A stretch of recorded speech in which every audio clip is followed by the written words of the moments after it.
Dear students, in the previous video, we studied about prospective overruling, its definition and concept. Here, we will have the wide exploration of this doctrine of prospective overruling and its contribution to judicial legislation and the constitutional philosophy. How we shall be studying here. Prospective overruling is somewhat contrary to the stare decisis, a Blackstonian principle of stare decisis, where we will be sticking on to the world judgments, world decisions, that is precedents. But it has been replaced by American jurisprudence during the regime of Chief Justice Cardozo. It is Cardozo who propounded this doctrine of prospective overruling. What is the need? You know very well that we have already discussed that prospective overruling is overruling or overturning the old judgments or even law if it is not correct, not updated, and formulating the new law or new judgment, and that judgment will have the prospective effect. That means only for present and future. Now it doesn't have any impact on the past. That is prospective overruling. What is the need? As Solomon says, law is without a doubt a remedy for many great evils, but it brings with it the evils of its own. That means sometimes law is unlawful, sometimes the law will not be relevant, may be relevant in the past, but not to the present and even to the future. And Rusky Pond also says, in a similar manner, the judiciary is to mold and adjust law to the needs and interests of the community. When the society changes, culture is changing, and so many things are changing in the society, law should also be subject to change accordingly. And what is the actual rationale behind it? We shall see. If there is no such type of change of law, if there is no reformation in law, no new decisions overruling the past ones, what will happen? There will be a lot of reopening of settled cases. Settled cases will be again and again reviewed, review petitions, appeals, and multiplicity of cases will arise, and totally a chaos, a legal chaos. There is uncertainty of law will prevail. So, in order to meet the public interest according to the felt necessities of the changing times, a new formulation of law is inevitable. It is essential.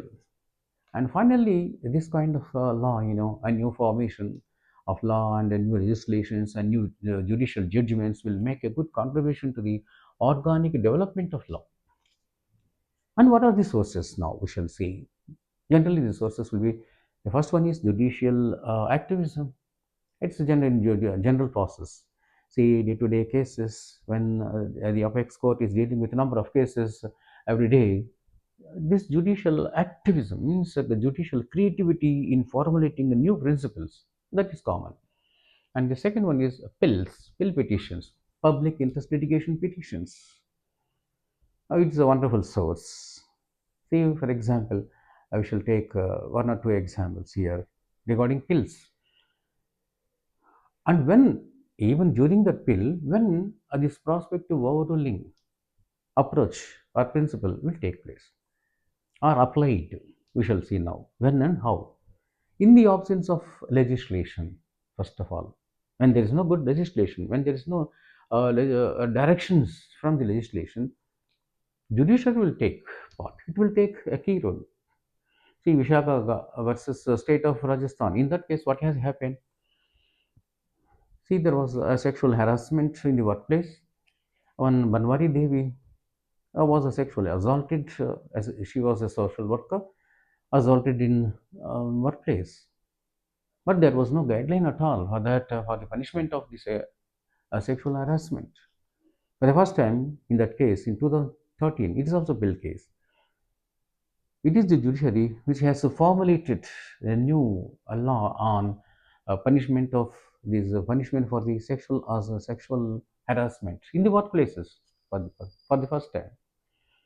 And when this prospect to overruling will take a key role or applied is another. Second one is filling the gaps in the existing law.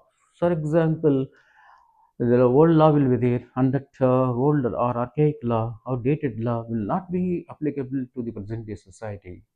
Then it is the judiciary which will take a very great role. By applying this principle of a doctrine of prospective overruling, a new law or new guidelines or judgment will be pronounced. For example, Againfield case, that is Joseph Shiny versus Union of India 2018. Before that, according to section 497 of IPC, adultery was a crime. But afterwards, with the advent of the spill case, judiciary paid contemplated about it very deeply because number of times, hundreds, not hundreds, thousands of cases were being filed in the court of law across the nation. So the judicial activism was exercised in the pill case, and it was decided for the first time that the old archaic law, that is 497 IPC, which says that adultery is a crime, that is completely decriminalized. So adultery is not a crime now; it is only a ground for divorce.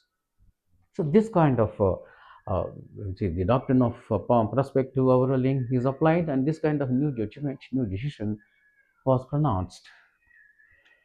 And so the first one we said that in the absence of a legislative, when there is a legislative vacuum, and if there is a lot of gap in the formulation of law, second one, and next one is fundamental issue, fundamental rights issue. When any law or any legislation is quite contrary to the fundamental rights, then there is the role of prospective overruling. The judiciary will take a key role. For example, in D. Veluswamy versus Pachayamman case 2010, what happened is a live-in relationship case. Before that, there is no. Before 2005, there was one act. There is a Domestic Violence Act 2005, but clearly it was not mentioned that live-in relationship. And this another case, Navtal Singh versus Union of India 2018. It is about same-sex marriage. Before that, this live-in relationship was also not accepted, and this same-sex marriage was also not accepted. It was somewhat something wrong or even crime. But Deal Veluswamy in that case, and in the Natal case, fundamental rights issue was raised. It has gained its momentum. And in this case, Veluswamy case, what is fundamental? What is this live-in relationship? What is which is permitted? What kind of relationship is permitted? Whether it is marriage-like relationship, whether there is socialization, whether there is a good intention or not. So these new guidelines have been framed for the protection of women. Suppose yeah, she has been deserted, for the protection of women, for alimony rights, and for all kinds of rights. Suppose they have children, what is the procedure for education, health of the children, educational protection, everything. So these guidelines have been framed by the apex courts by exercising or by applying this doctrine of prospective overruling. Same is the case with the Domestic Violence Act 2005 also. So the old laws, the principles in the old laws have been modified. In some places, it will be nullified also, so that the fundamental rights have been protected. The protection of fundamental rights will be always in conformity with the Constitution. So this is how the pill cases and the judicial process. So in the day-to-day judicial process, how the cases will be formulated, how new decisions will be formulated by exercising the judicial activism. We have seen. Now another one is sumoto cases. See, during Corona season, a number of cases have been sumoto cases have been initiated by the Supreme Court of India when there is no sufficient facilities for the Corona patients and no oxygen, During such time, number of sumoto cases have been initiated by the Supreme Court. Sumoto cases. And recently, some 4 days back, that is February 24th, 23rd or 24th, 2026. What has happened is Supreme Court regarding this NCRT syllabus for 8th class students, it was very, very seriously because for 8th class students, NCRT prescribed some teaching module in social studies, society and beyond is the teaching module. In that module, there is one chapter, and the chapter is corruption in judiciary. See, is it relevant? Quite relevant, quite irrelevant, and at the same time, not at all suggestible. Really speaking, it is contrary to the normal procedure. See, they are teenagers, immature.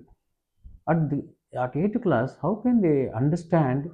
They don't know even law and justice, and they can't have any critical acumen, accepting the pejorative outlook of life. So let's see everything with pejorative outlook, not with good outlook. And for such students, NCAT has prescribed this corruption in judiciary. And as a sumoto case, judiciary has taken very immediate step. Consequently, NCAT and the government, it is a government body, executive body, controlled by the central government and an autonomous institution, but they don't have any control. When there is such type of a vacuum or absence of legislation or guidelines from the government or any autonomous body, the Supreme Court can take sumoto cases. And what is there? The guidelines are the any false legislation in the past? All these things will be reviewed, nullified, either nullified or modified. So it will be take place. It will take place in due course of time by the sumoto case of the apex court now. So this is how the prospective overruling will be applied at different levels and at different stages.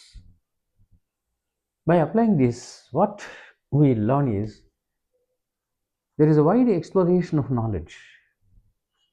When the knowledge is growing, society is growing, changing, automatically what will happen? Multidisciplinary approach is needed. That means sociological, psychological, philosophical, historical, all cultural, whatnot.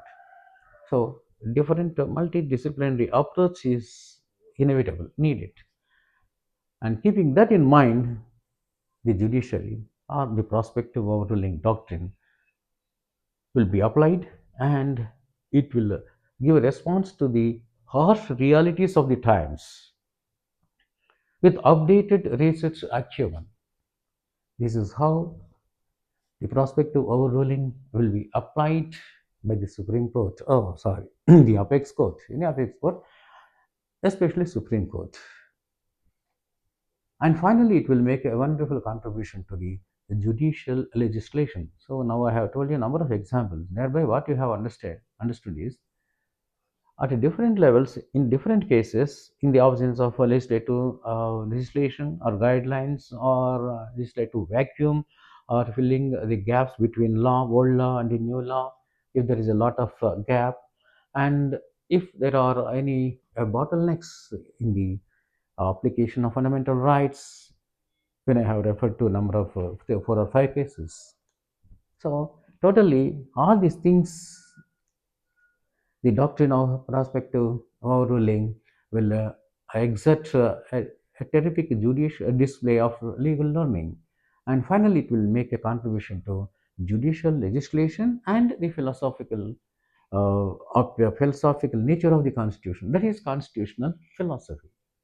This is about the doctrine of prospective overruling. It is a wide exploration. Thank you very much. If you are impressed, kindly subscribe and increase.